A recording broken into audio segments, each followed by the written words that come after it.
Proclamação do Evangelho de Jesus Cristo segundo João.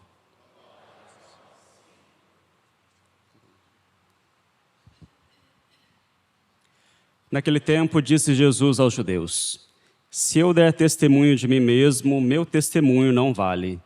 Mas há um outro que dá testemunho de mim, e eu sei que o testemunho que ele dá de mim é verdadeiro. Vós mandastes mensageiros a João, e ele deu testemunho da verdade. Eu, porém, não dependo do testemunho de um ser humano, mas falo assim para a vossa salvação. João era uma lâmpada que estava acesa e a brilhar, e vós com prazer vos alegrastes por um tempo com a sua luz. Mas eu tenho um testemunho maior que o de João, as obras que o Pai me concedeu realizar. As obras que eu faço dão testemunho de mim, mostrando que o Pai me enviou. E também o Pai que me enviou dá testemunho a meu favor.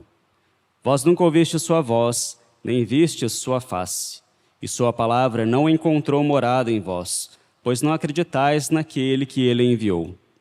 Vós examinais as Escrituras, pensando que nelas possuís a vida eterna. No entanto, as Escrituras dão testemunho de mim, mas não quereis vir a mim para ter a vida eterna. Eu não recebo a glória que vem dos homens, mas eu sei que não tendes em vós o amor de Deus. Eu vim em nome do meu Pai, e vós não me recebeis. Mas se um outro viesse em seu próprio nome, a este vós o receberíeis.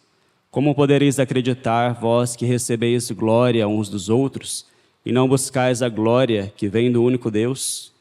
Não penseis que eu vos acusarei diante do Pai. Há alguém que vos acusa, Moisés, no qual colocais a vossa esperança. Se acreditasseis em Moisés, também acreditaríeis em mim, pois foi a respeito de mim que ele escreveu.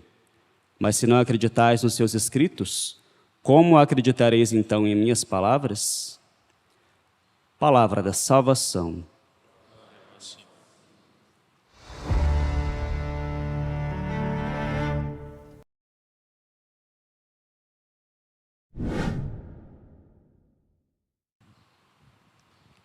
Caríssimos irmãos e irmãs, no Evangelho de hoje, segundo São João, nosso Senhor diz que Ele é o cumprimento de todas as Escrituras. Jesus se assume como sendo aquele que as Escrituras anunciavam. Jesus, Ele é o verdadeiro Messias. Nós nos lembramos que no Evangelho de São Lucas, no capítulo 4, quando Jesus ele vai para a sinagoga de Nazaré, lá Jesus toma o livro do profeta Isaías e depois de ler, ele se senta e diz: hoje cumpriu-se essa escritura. Logo ali naquele momento começa um certo escândalo dos judeus. O contexto do Evangelho de hoje é diferente daquela circunstância, mas Jesus faz uma afirmação mais profunda ainda. Jesus não vai dizer que somente um ponto da Escritura se cumpriu nele, mas que todas as Escrituras se realizam nele.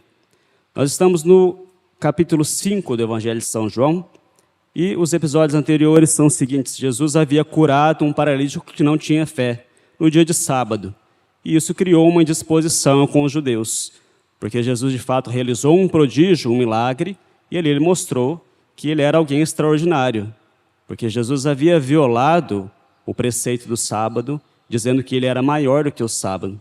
E a partir desse momento Jesus começa então a falar da sua igualdade com o Pai.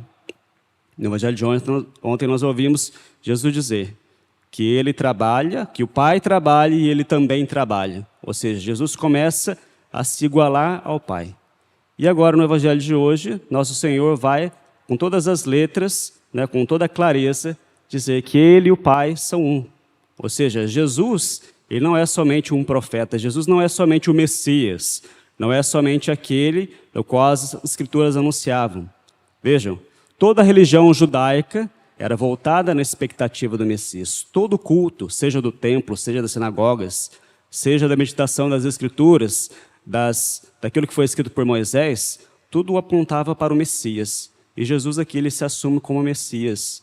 Mas o Messias que os judeus esperavam não era o Messias como Jesus, porque Jesus está para muito além disso. Jesus não é somente um ungido, um profeta, alguém que veio para restaurar o reino de Israel.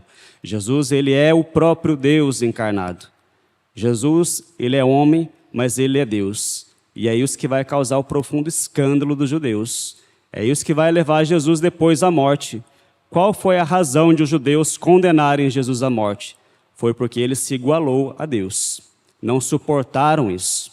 Mas Jesus disse: quem é que dá testemunho dele? Ou seja, quem é que vai garantir que Jesus, dizendo ser Deus, é mesmo Deus?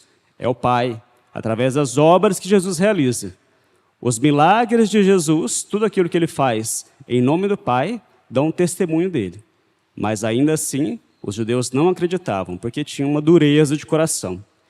De fato, crer que um homem não é somente um homem, e não é somente um homem virtuoso, não é somente um homem santo, mas que esse homem é Deus, para quem não tem fé, é algo intolerável. Nesse sentido, a nossa fé cristã católica, ela tem algo de escandaloso. Porque o que significa nós sermos autenticamente cristãos? É crermos num homem que é Deus. Cremos na divindade de nosso Senhor. Vejam, durante toda a história, muitos homens quiseram assumir-se como divindades. Os antigos imperadores das civilizações antigas. Já nas Escrituras a gente vê o Antigo Egito, o faraó, ele tinha uma pretensão de divindade. Jesus é diferente desses todos, porque Jesus não tem uma pretensão de divindade. Jesus, ele é Deus, é o único Deus verdadeiro. É nele que nós temos a nossa salvação. Por isso nós precisamos cada vez mais firmar a nossa fé na divindade de Jesus. Não é muito difícil para nós hoje, do nosso tempo, com todas as investigações científicas, com todo o método histórico, reconhecer que Jesus existiu como homem.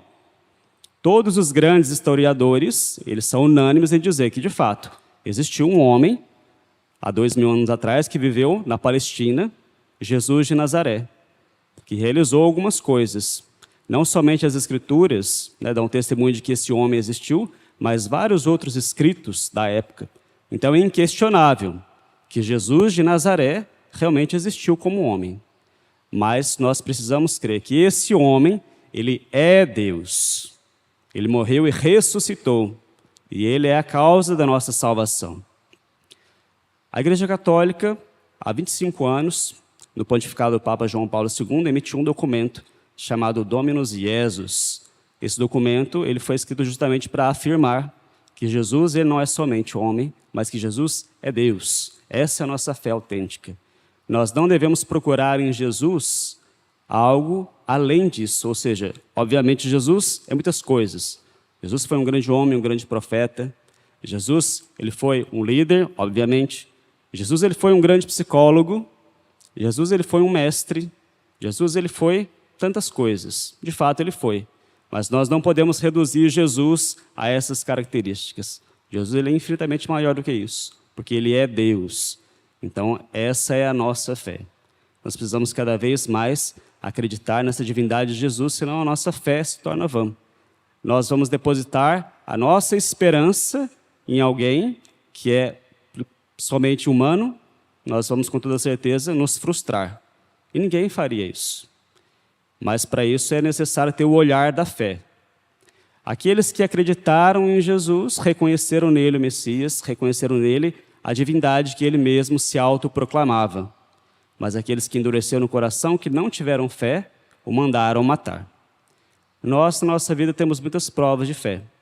Nós podemos aceitar Jesus como Deus, como Senhor das nossas vidas, ou nós podemos rejeitá-lo.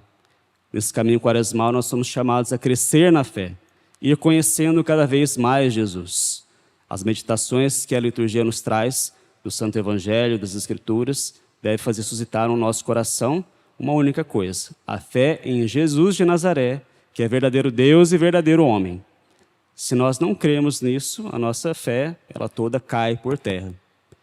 Peçamos a Deus mesmo que nos dê o dom da fé, de crermos que Jesus, ele é verdadeiro Deus. Ele tem poder. Nele nós podemos colocar, depositar toda a nossa esperança.